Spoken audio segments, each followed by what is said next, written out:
Every civilization survives because in its darkest hour, someone chooses to stand.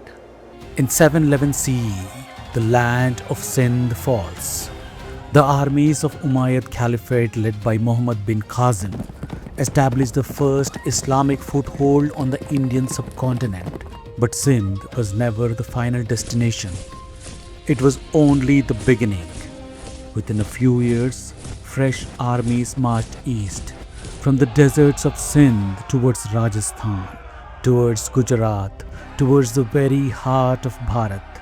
Their ambition was simple: to expand one of the world's largest empires across the Indian frontier.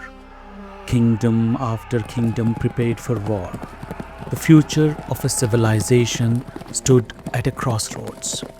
And from the rugged Aravalli Mountains, a young warrior answered history's call.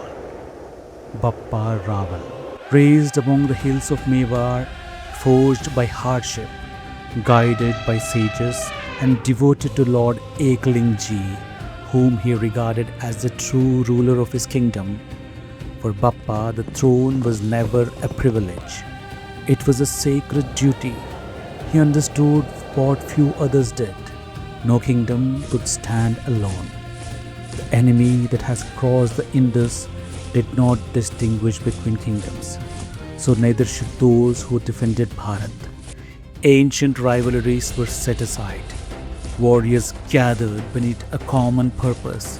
Tradition remembered Bappa Rawal joining forces with the great Gurjara-Pratiharas ruler Nagapattu I and other regional kings.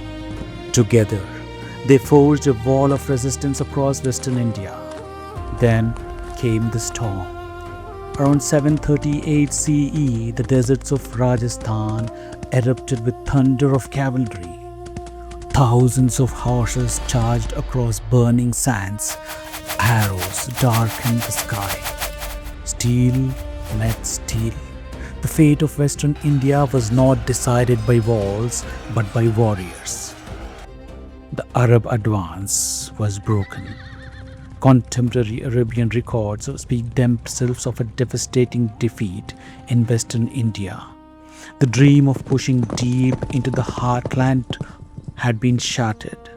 What followed was more than a military victory, it was a turning point. For nearly 3 centuries, no Western invading army would achieve a comparable breakthrough beyond the frontier established after these campaigns.